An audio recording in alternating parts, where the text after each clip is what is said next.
D'après moi, le mot de Dieu, il doit être parfait, il doit être unique, il doit être sans faute, sans changement. Le seul endroit où je vois ça, c'est dans le Coran.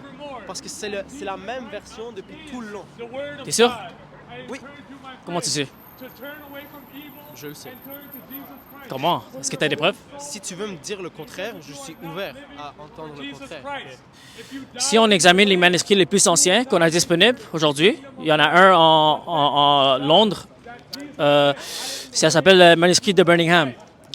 Ouais, du Coran. Alors, les manuscrits les plus anciens, ils n'avaient pas de voyelles, ils n'avaient pas de points diacritiques et ils sont très fragmentés. Alors, c'est impossible.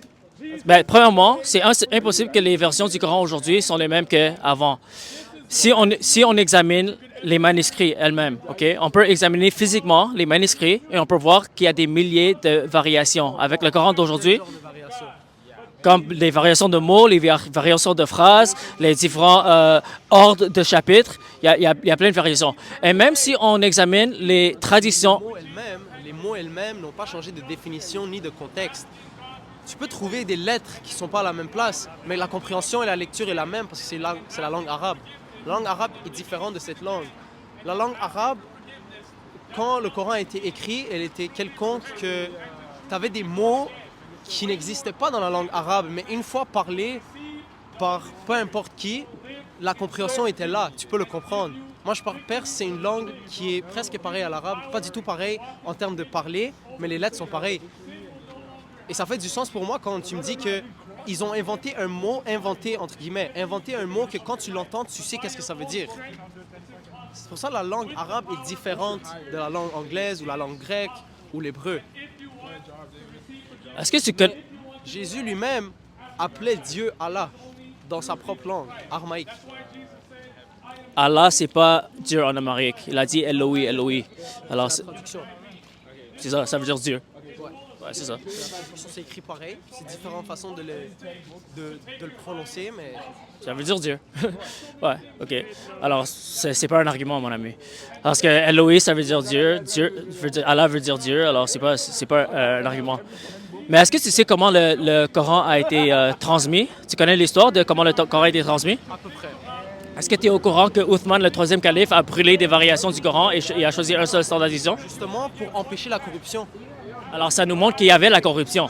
Non, ça nous montre qu'avant de finaliser tout, ils ont brûlé tout le reste qui n'est pas la vraie parole. Exactement. D'après eux. C'est ça. Alors, ça veut dire qu'il n'y avait pas une seule version du Coran. Alors, avant que Uthman a brûlé toutes les variations, il y avait plusieurs différentes versions qui ont commencé à se développer. Et si on lit Sahih al-Bukhari, ça nous dit que les personnes qui récitaient le Coran le mieux, selon Mohammed, les compagnons de Mohammed avaient différentes versions que les versions d'aujourd'hui. Par exemple, Ibn Mas'ud, lui, il avait 111 chapitres dans son Coran. Et l'autre, c'est Ubay ibn Ka'b. Ubay ibn Ka'b, il avait 116 chapitres. Tu sais qu'il y a combien de chapitres dans le Coran aujourd'hui? Non. Il y a 114 chapitres. Alors, ça veut dire que les compagnons de Mohammed, ils n'étaient pas en accord avec la standardisation de Uthman. Et c'est pour ça qu'il y avait même des conflits entre les compagnons et Uthman au début. Et tout ça, on peut voir dans Sunan Abu Daoud, dans les hadiths. Alors, ça nous montre que quand Uthman a standardisé le Coran, il y avait plusieurs différentes variations et il y avait du désaccord. Et c'est pour ça que Uthman fallait choisir une seule version. Il a choisi la version de Zayd et il a brûlé toutes les autres variations. Et ça nous montre premièrement que la standardisation du Coran ou la transmission du Coran était une transmission contrôlée par les puissances politiques, comme Uthman, qui était le calife de tout l'empire islamique. Alors, ça nous montre que ce n'est pas Dieu qui a surnaturellement transmis le Coran, mais c'est les hommes qui avaient le pouvoir de contrôler la transmission du Coran. Alors, Uthman a brûlé les variations du Coran, il a choisi une seule version. Et après, il a envoyé cette version à différentes provinces. Mais même avec cette standardisation du Coran, mon ami, il y avait plusieurs différentes versions qui ont commencé à se développer. Il y avait plusieurs différents qira'at, on appelle, les récitations. Et c'est pour ça qu'après, il fallait encore standardiser le Coran. Et il y a Ibn Mujahid, dans le 10e, 11e siècle, lui, il a standardisé 7 versions du Coran. On a placé ça le qira'at. Alors, il a dit que toutes les autres versions, on n'a plus le droit de les utiliser parce que c'est trop différent des 7 qira'at que moi j'ai choisi. Et les personnes qui utilisaient les versions différentes ont été même punies. Alors, c'est comme ça qu'on a encore standardisé le Coran et on a choisi 7 versions. Alors, même aujourd'hui, il y a 7 hadiths qira'at qui sont les plus populaires, qui sont disponibles. Alors, ça nous montre que même avec la standardisation du Coran, il y a plusieurs différentes variations et dialectes qui ont commencé à se développer. Et c'est pour ça que le Coran doit être standardisé encore et encore. Et en 1924, il y avait le dernier standardisation. On a choisi une seule version selon les 7 hadiths qira'at. On a choisi la version de Hafs. Alors, la version de Hafs, on l'a standardisée en Égypte, 1924, et c'est cette version qui est le plus populaire aujourd'hui. Alors, aujourd'hui, quand on lit un Coran, la plupart du temps, c'est le Hafs. Mais aussi, il y a le Warsh. Le Warsh est aussi très populaire.